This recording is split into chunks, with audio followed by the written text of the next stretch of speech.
Welcome to all of you.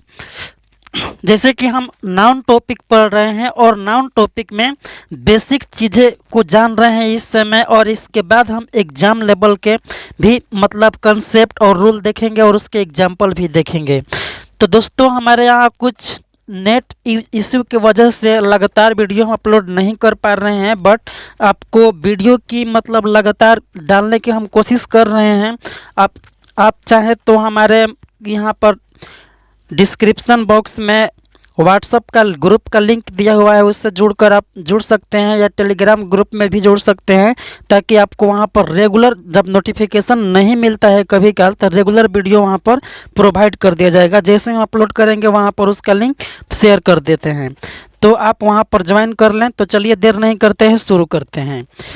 Generally ऐसा होता है कि नाउन मतलब 70% ऐसे नाउन होते हैं जिनमें एस लगाने से उसका प्लुरल फॉर्म बन जाता है। जैसे एग्जांपल की बात करें तो एंट, एंट मतलब होता है चींटी।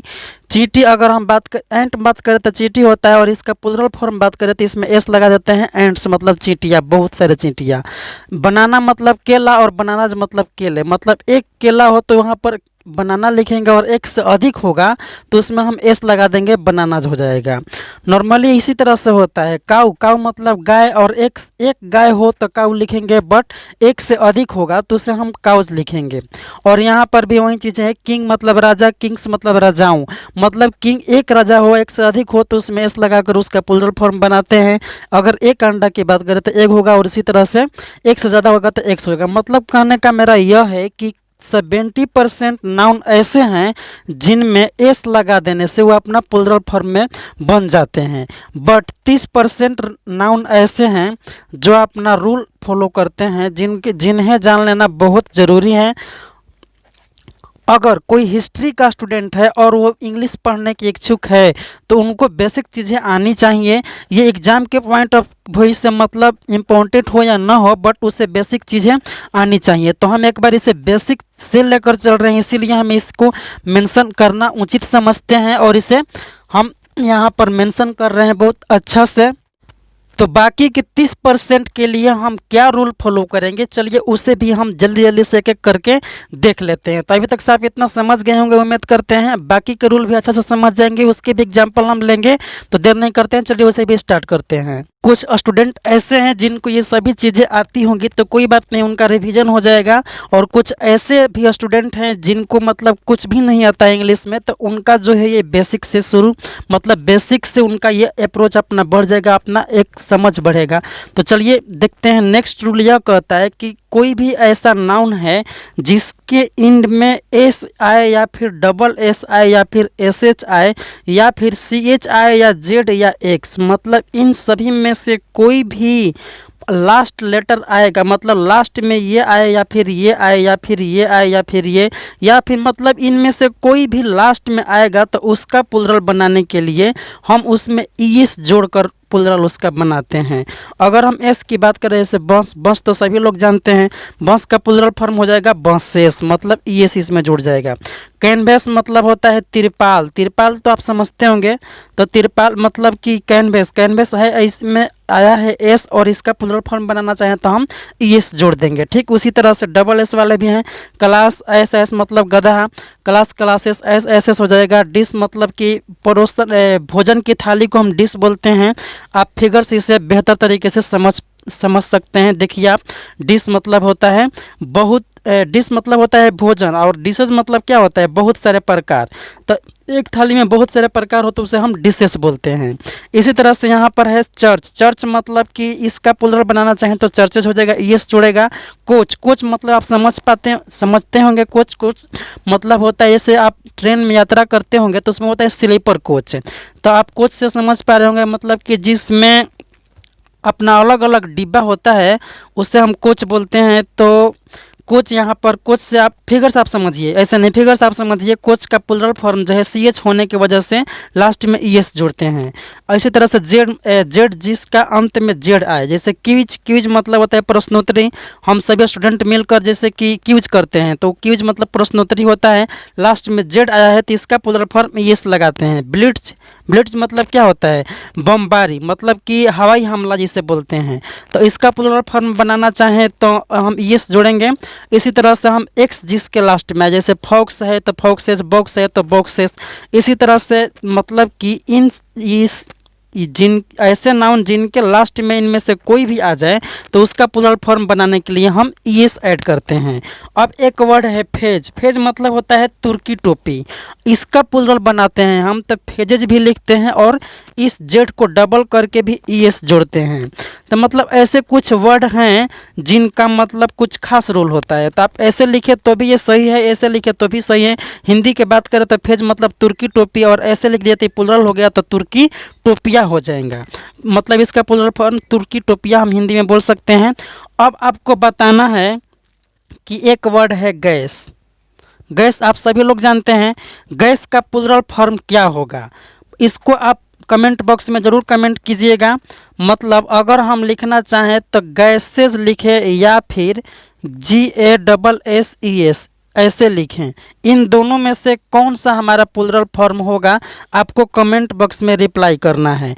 अगर ये है तो क्यों ये है, अगर ये है तो क्यों ये है, अगर ये दोनों है तो क्या दोनों सही है, आपको ये बताना है। ऐसे हम इसका जवाब नेक्स्ट वीडियो में ज़रूर देंगे, बट आपको कमेंट करना है किसी भी तरह से, कहीं से भी इसके ढूंढ कर। देखते हैं आपकी सब कितने एक्टिव हैं।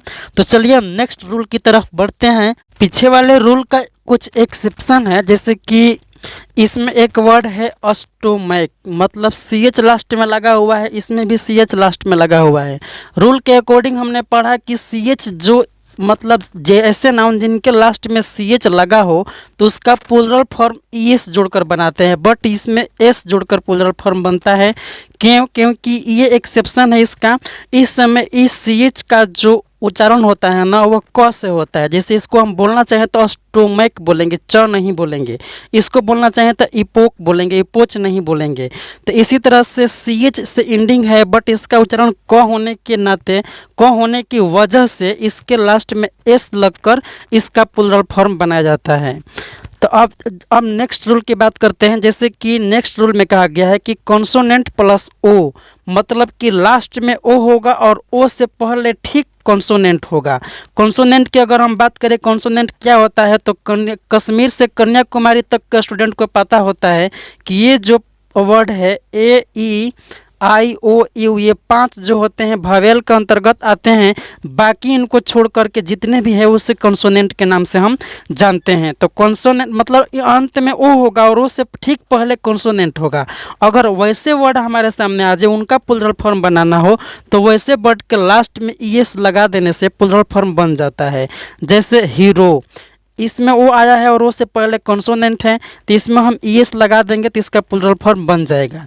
वैसे ही पोटैटो, इसमें भी मतलब ओ है और इसके ठीक पहले कॉन्सोनेंट है तो मतलब इसमें ईएस जोड़ देने से इसका प्लुरल बन जाएगा। इसी तरह से मैंगो, मैंगोज, इको, इकोज होता है मतलब आवाज़ या गूंज। मॉस्किटो मतलब क्या होता है आपको पता है, मॉस्किटो मतलब होता है मच्छर, यहाँ पर ये क्यू है। मॉस्किटो मतलब होता है मच्छर, यहाँ पर ओ आया है, ओ के पहले ठीक कॉन्सोनेंट है। कॉन्सोनेंट मतलब कौन सी, इनमें से कोई नहीं होना चाहिए यहाँ पर, तो इनमें से कोई नहीं है मतलब कि इनको छोड़कर है यहाँ पर, तो ये कॉन्सोनेंट है तो इसका हम प्लुरल ईएस जोड़कर बनाएंगे। इसी तरह से होता है कार्गो, कार्गो, कार्गोज। इसका हिंदी अर्थ बात करें तो जहाज पर लदा हुआ माल, उससे हम कार्गो बोलते हैं। इनका भी कुछ एक्सेप्शन होता है, उस एक्सेप्शन को जान लेना बहुत ज़रूरी है, अदरवाइज हम मिस कर सकते हैं। तो चलिए जानने के लिए तो बहुत कुछ है सिलसिला। इसी तरह से इस रूल के ये जो 5 या 6 वर्ड हैं जो कि एक्सेप्शन है, जो कि सामान्य रूल फॉलो नहीं करते हैं।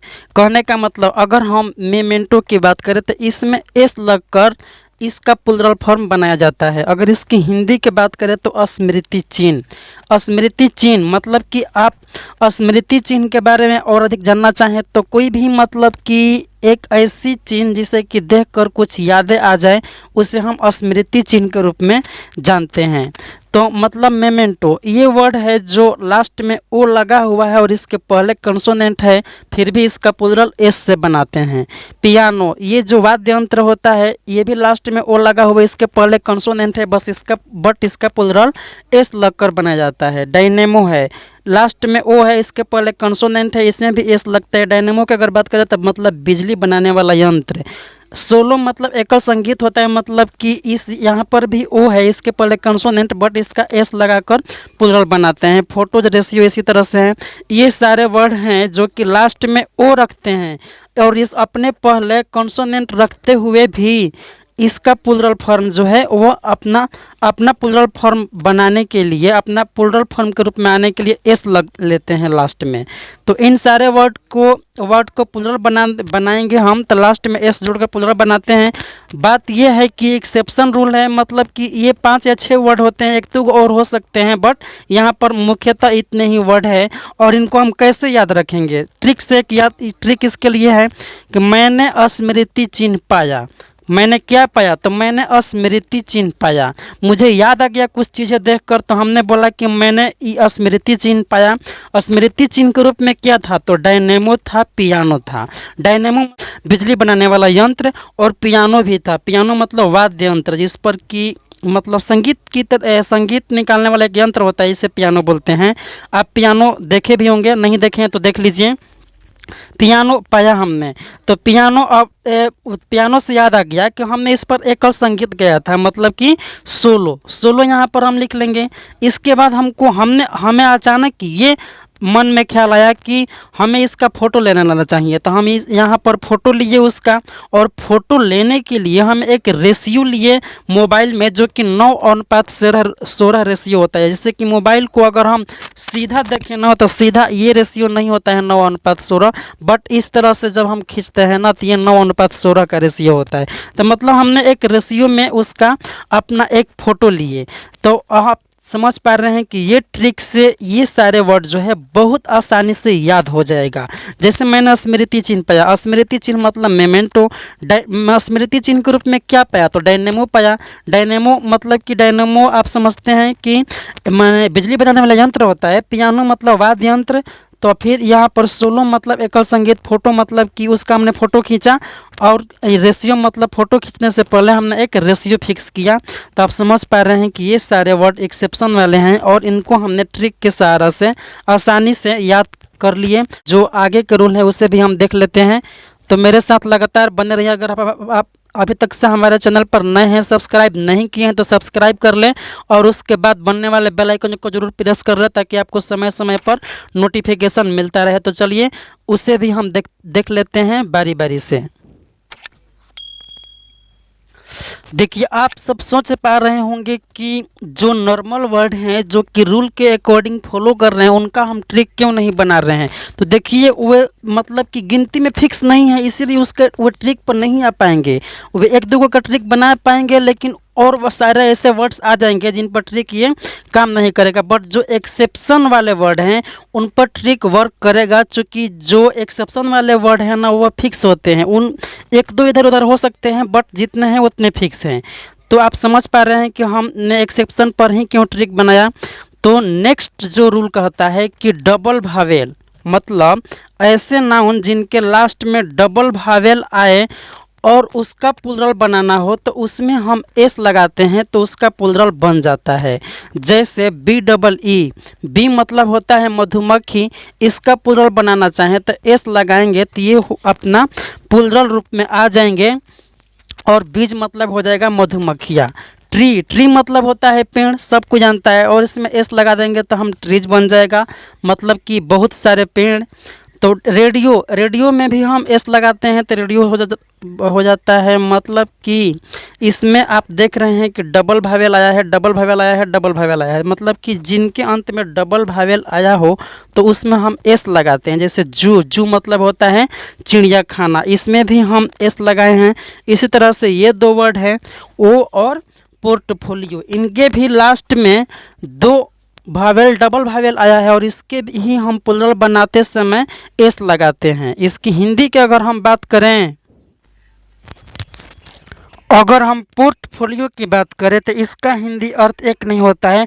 बस्ता, निवेश सूची, पेटिका, विभाग, विवरण, श्रेणी, राज सचिव का पद, राज्य के मंत्री का पद, इतने सारे होते हैं पोर्टफोलियो का हिंदी। आप समझते नहीं होंगे तो आप एग्जाम्पल से समझ जाएंगे। You will need to prepare a portfolio of your work, मतलब आपको अपने काम का एक विवरण तैयार करना होगा। मतलब कि आप समझ पा रहे हैं यहाँ पर कि विवरण ही इसका हिंदी होता है। इसका एक हिंदी हो सकता है सचिव के पद, मतलब कि राज सचिव के पद। जैसे अगर हम बात करें सी रिजाइंड हर पोर्टफोलियो, उसने अपने राज सचिव के पद से इस्तीफा दे दिया। तो आप देख पा रहे हैं कि इसका हिंदी इतना है। हिंदी थोड़ा कंफ्यूज करता है इंग्लिश के, मतलब इंग्लिश के अकॉर्डिंग हिंदी नहीं हो पाता है। तो हर बात का आप हिंदी के पीछे ना भागें, आप उसका सेंस समझने की कोशिश करें तो आप इंग्लिश को अच्छे से समझ पाएंगे। तो चलिए नेक्स्ट रूल की तरफ बढ़ते हैं। कुछ नाउन ऐसे हैं जिनके लास्ट में वाई आता है और वाई से पहले ठीक कॉन्सोनेंट होता है। कॉन्सोनेंट मतलब आप समझ पा रहे हैं कि ए ई आई ओ यू इसमें से कोई भी मतलब नहीं होता है, उसे हम कॉन्सोनेंट मतलब समझते हैं। मतलब कॉन्सोनेंट प्लस वाई, अगर ऐसे वर्ड आए तो वाई को हम आई ई एस में बदल देते हैं तो प्लुरल बन जाता है। जैसे सी आर ओ वाई है और यहाँ पर कंसोनेंट है, मतलब लास्ट में वाई आएगा और उसके ठीक पहले कंसोनेंट आएगा। मतलब कि कंसोनेंट है यहाँ पर, तो इसको हम वाई को आई एस में बदल देंगे तो ये प्लुरल हो जाएगा। इसी तरह से कंट्री मतलब कि आप समझते हैं कंट्री मतलब देश, वाई है लास्ट में, इसके पहले कंसोनेंट है तो वाई को हम आई एस में बदल दे रहे हैं। इसी तरह से पोनी है, पोनी मतलब होता है टैटू, वाई है इसके पहले कंसोनेंट है तो वाई को हम आई एस में बदल कर प्लुरल इसका बनाते हैं। तो आप समझ पा रहे हैं कि ऐसे जितने भी वर्ड हैं इनका मतलब कि एक लिमिट लिस्ट नहीं है, बहुत सारे लिस्ट हैं जो कि नाउन के अंतर्गत आते हैं और उनके लास्ट में वाई है और उसके पहले कंसोनेंट है तो उसका जो प्लुरल फॉर्म होगा वो हम आई ई एस जोड़कर बनाते हैं। तो आप समझ पा रहे हैं इनको इतने लिस्ट है कि मतलब इसको ट्रिक के अंतर्गत कैद कर पाना नामुमकिन है। आपको इसे समझना होगा, देखना होगा और उसके अनुसार अपने सेंस के अनुसार इसे आपको जज करना होगा कि इसका प्लुरल कब होगा और कैसे होगा, क्या होगा। चलिए नेक्स्ट रूल की बात करते हैं। नेक्स्ट रूल की अगर हम बात करें तो ऐसे नाउन जिनके लास्ट में वाई आता है बट वाई के ठीक पहले जैसे भावेल आ जाएगा। इसमें पिछले वाला रूल में था कि वाई से पहले कंसोनेंट था, बट इस वाला रूल में जो है वाई से पहले भावेल है। तो वाई से पहले जब भावेल आता है तो उसका प्लुरल फॉर्म बनाने के लिए केवल और केवल हम एस लगा देते हैं तो उसका प्लुरल बन जाता है। जैसे मंकी, यहाँ पर वाई आया है, वाई से पहले भावेल है तो इसमें हम एस लगा देंगे तो ये अपना प्लुरल फॉर्म में आ जाता है। मतलब डंकी जैसे है, इसमें भी वाई है और वाई से पहले भावेल, इसमें भी वाई है वाई से पहले भावेल। तो इन ऐसे वर्ड जितने भी होंगे जिनके वाई लास्ट में आएगा और वाई से पहले भावेल आएगा तो उसका प्लुरल बनाने के लिए केवल और केवल हम एस लगाते हैं। ऐसे वर्ड्स बहुत सारे हो सकते हैं, आपको हम एग्जाम्पल के थ्रू समझाने की कोशिश की कि रूल ये होता है। तो इसी तरह से हमारा छोटा छोटा बहुत सारा रूल है, उससे हम लेकर चलेंगे। चूँकि हमने बोल दिया है कि बेसिक से लेकर चलेंगे और एग्जाम लेवल तक लेकर चलेंगे, तो आप मेरे साथ लास्ट तक बने रहें और आप देखेंगे कि आपका इंग्लिश जो है दिन प्रतिदिन बेहतर होता चला जाएगा। अगर हम इंग्लिश ग्रामर को पूरी तरह से पढ़ लेंगे तब हम इसका रिवीजन करेंगे एक बार, उस पर मतलब कि रिवीजन के तौर पर हम सेंस बेस्ड क्वेश्चन देखेंगे और इसके बाद जो होगा हम प्रीवियस ईयर एग्जाम में आए हुए क्वेश्चन को भी देखेंगे कि हमारा रूल जो है कितना काम कर रहा है प्रीवियस ईयर एग्जाम में आए हुए क्वेश्चन पर। तो अब अगर आप हमारे चैनल पर अभी तक से नए हैं, सब्सक्राइब नहीं किए हैं तो सब्सक्राइब कर रहे और उसके बाद बेल आइकन को बनने वाले बेल आइकन को ऑल पर जरूर प्रेस कर ले ताकि आपको समय समय पर नोटिफिकेशन मिलता रहे। तो वीडियो कैसी लगी आप कमेंट जरूर करें। तो मिलते हैं हम नेक्स्ट वीडियो में, ऐसे ही मेरे साथ लगातार बने रहिए। तब तक के लिए जय हिंद।